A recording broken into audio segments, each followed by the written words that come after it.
ജർമ്മനിയിൽ വന്നതിന് ശേഷം ഞാൻ പിന്നെ കുമ്പസാരിച്ചിട്ടില്ല. അപ്പോൾ അതുകൊണ്ട് നമ്മളെല്ലാവരും കുമ്പസാരിക്കാൻ വേണ്ടിയിട്ട് പോവുകയാണ് തൊട്ടടുത്തുള്ള ഒരു സിറ്റിയിലേക്ക്. തൊട്ടടുത്തുള്ള സിറ്റി എന്ന് പറയുമ്പോൾ ഒരു 4.5 മണിക്കൂറോളം ട്രാവൽ ഉണ്ട് എൻ്റെ സ്ഥലത്ത് നിന്ന്. അപ്പം അങ്ങോട്ടേക്ക് എന്തായാലും ഇപ്പോൾ കുറേ നാളായാലും കുമ്പസാരിച്ചിട്ട്. അപ്പം അതിന് വേണ്ടിയിട്ട് നമ്മളെല്ലാവരും കെട്ടിയൊരുങ്ങി പോവുകയാണ്. പിന്നെ പോകാനായിട്ട് പ്രത്യേകിച്ച് ഇഷ്ടമില്ലാത്തത് ജർമ്മനിലാണ് നമ്മളുടെ സ്ഥലങ്ങളൊക്കെ കുമ്പസാരിപ്പിക്കുന്നത്. അപ്പം അവിടെ നമുക്ക് അല്ലെങ്കിൽ ഇംഗ്ലീഷിൽ മലയാളത്തിൽ തന്നെ സംസാരിക്കണമല്ലോ എന്ന് വിചാരിച്ചിട്ടാണ് നമ്മളിങ്ങനെ വെയിറ്റ് ചെയ്തിരുന്നത്. അപ്പം മലയാളത്തിൽ എന്തായാലും കുമ്പസാരം ഉള്ള സ്ഥിതിക്ക് പോയേക്കാന്ന് വിചാരിച്ചു. പോകുന്നതിന് മുന്നേ നമ്മൾ നേരെ ലിഡിലേക്ക് കയറി കുറച്ച് സാധനങ്ങൾ മേടിക്കുകയാണ്. കാരണം നല്ല വിശപ്പുണ്ടാവും. അത്രയും നേരം ട്രാവൽ ചെയ്ത് ട്രെയിനിലിരുന്ന് പോവാന്ന് പറയുന്നത് ഒരു നിസ്സാര കാര്യമല്ലല്ലോ. അപ്പൊ അതുകൊണ്ട് നമ്മൾ അല്ലറ ചില്ലറ ബഡ്ജറ്റിൽ ഒതുങ്ങുന്ന കുറച്ച് സ്നാക്സും ഡ്രിങ്ക്സ് ഒക്കെ നേരെ വാരി പെറുക്കി എടുത്തിട്ട് പെട്ടെന്ന് കയറി ട്രെയിനിലിരുന്നു. പോകുന്ന സ്ഥലം അടിപൊളിയായിരുന്നു കേട്ടോ. ആഹാ, അതായത് ഈ പുൽ മൈതാനം ഇങ്ങനെ വിരിച്ച് വെച്ച പോലെ. ഞാൻ ആലോചിക്കുന്നത് ഇത് നമ്മുടെ കേരളത്തിലെങ്ങാനായിരുന്നു ഈ എന്തോ ഒരു റീൽസ് എടുക്കായിരുന്നു ഇവിടെയൊക്കെ.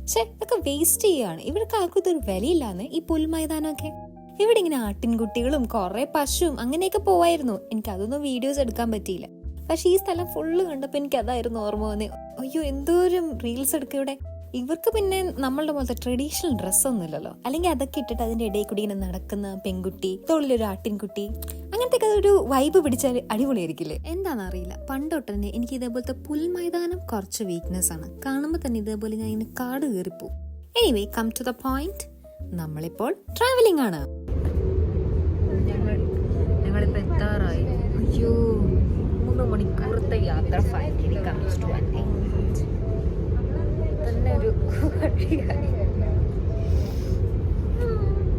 അങ്ങനെ ഞങ്ങൾ കാർഡ് ബസ്സിൽ എത്തിയ ഉടനെ പെട്ടെന്ന് പുറത്തേക്ക് ഇറങ്ങിയിട്ട് ട്രാം സ്റ്റേഷനിലേക്ക് നടന്നു. എന്നിട്ട് അവിടെ നിന്ന് ഒരു ട്രാം പിടിച്ചിട്ടാണ് നേരെ പള്ളിയിലേക്ക് പോകുന്നത്. കാരണം ഓൾറെഡി കുറച്ച് ലേറ്റ് ആയിട്ടുണ്ട്. ഇനി കുർബാന കഴിഞ്ഞിട്ടുണ്ടാവും. ഇപ്പോൾ ഓൾറെഡി കുമ്പസാരം തീർന്നിട്ടുണ്ടോന്ന് അറിയില്ലല്ലോ. അപ്പൊ അതുകൊണ്ട് പിന്നെ തിരക്കും അറിയാത്തത് കൊണ്ട് നമ്മൾ തിരിച്ചു പോണ ഒരു ടൈം കൂടി കാൽക്കുലേറ്റ് ചെയ്തിട്ടാണ് ഇപ്പൊ ഇവിടെ എത്തിയിരിക്കുന്നത് കേട്ടോ. കാരണം ഒരു ദിവസം മുഴുവനും പോകും ഈ സ്ഥലത്ത് വന്നു പോകുന്നെങ്കിൽ. അങ്ങനെ നമ്മൾ ഇറങ്ങിയിട്ട് ഇപ്പൊ കുറച്ച് നടക്കാനുണ്ട് പള്ളിയിലേക്ക്. അപ്പൊ അങ്ങോട്ടേക്ക് നടക്കുകയാണ്. പെട്ടെന്ന് നടന്നു. കാരണം പോയിട്ട് തിരിച്ചു പോകണമല്ലോ. ഇതേ 4 മണിക്കൂർ എടുത്ത് തന്നെ നമ്മൾ തിരിച്ചു പോകണം. റെനോവേറ്റ് ചെയ്തുകൊണ്ടിരിക്കും. ഇതാണ് നമ്മുടെ പള്ളി.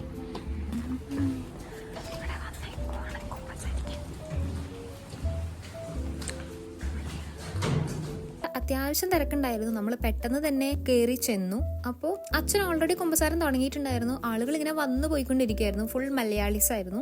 എനിവേ, കുമ്പസാരം കഴിഞ്ഞ് നമ്മൾ പെട്ടെന്ന് പുറത്തേക്ക് ഇറങ്ങിയിട്ട് വേറെ ഒന്നിനും നിൽക്കാതെ നേരെ സ്റ്റേഷനിലേക്ക് നടക്കുകയാണ്. കാരണം ഇനിയും 4.5 മണിക്കൂർ കഴിഞ്ഞാലേ നമുക്ക് വീട്ടിലേക്ക് എത്താനായിട്ട് പറ്റുള്ളല്ലോ. വീട്ടിലെത്തുമ്പോൾ തന്നെ ഇനി ഒരു നേരാവും. അത് വേറെ കാര്യം. നമ്മുടെ കുമ്പസാരം കഴിഞ്ഞു. ഇപ്പൊ നമ്മൾ ഇനി നേരെ ബാനോഫിലേക്ക് നടക്കുവാണ്. So hungry, so we are going to buy something to eat. Do you feel good after the confession? You feel blessed? നല്ല ദിവ്യമായിട്ട് പറയാനുണ്ടോ? എന്തോ ഒരു ഫീലിംഗ്, ബ്ലെസ്ഡ് ഫീലിംഗ്, ഒരു പീസ്ഫുൾ റിലീഫ് എന്തോ പോലെ. 2 കൊല്ലത്തെ പാപം ഉണ്ടായിരുന്നു. എനിക്ക് നല്ലതായിരുന്നു. എന്തെങ്കിലും എനിക്ക് പ്രത്യേകിച്ച് എനിക്കും നല്ല ഒരു ബ്ലെസ്സിങ് ഫീൽ ചെയ്യുന്നുണ്ട്. ഇവിടുത്തെ സ്റ്റേഷൻ എന്ന് പറയുന്നത് ഓപ്പൺ സ്റ്റേഷനാണ്. അതായത് ഇത് ഉള്ളിലായിട്ട് അങ്ങനെ ഒരു ഏരിയയിലല്ല ഇത് വന്ന് നിൽക്കുന്നത്. ഇവിടുത്തെ ട്രെയിൻ എല്ലാം പുറത്തായിരിക്കുള്ളൂ. അപ്പോൾ അതുകൊണ്ട് നമുക്ക് ഈ തണുപ്പത്ത് ചുമ്മാ അവിടെ പോയി നിൽക്കണ്ടല്ലോ എന്ന് കരുതിയിട്ട് അടുത്ത ട്രെയിനിന് വേണ്ടിയിട്ട് ഇനി അത്യാവശ്യം സമയമുണ്ട്. അപ്പം നമ്മൾ റോസ്മാൻഡിൽ കയറി ടൈം കളയുക. ഇനി നമ്മുടെ ട്രെയിനാണ് ആക്ച്വലി 6:21. സോ അതുവരെ നമുക്ക് സമയം കളയാനായിട്ട് ഇവിടെ ഇങ്ങനെ നിൽക്കുന്നത് എന്തെങ്കിലുമൊക്കെ സാധനങ്ങൾ നോക്കാം. ഓക്കെ,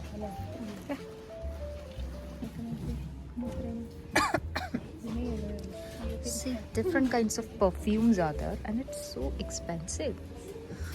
ഇവിടുത്തെ ജർമ്മൻ ബുക്സ് കുട്ടികളുടെ.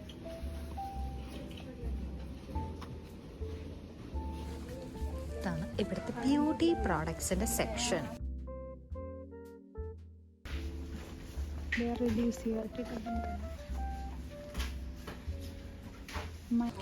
This is a very pretty photo frames.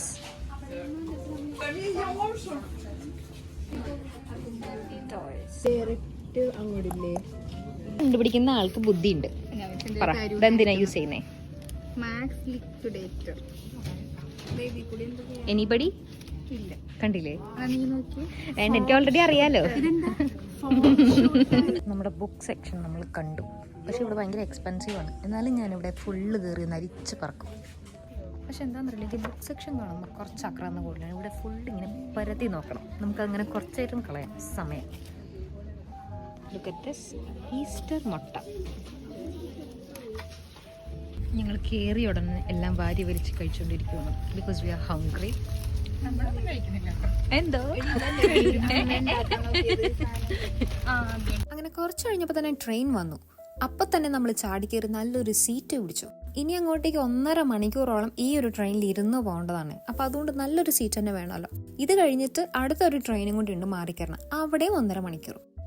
So finally we are going home. So guys bye bye. അത്രേ ഉള്ളൂ. ടാറ്റ.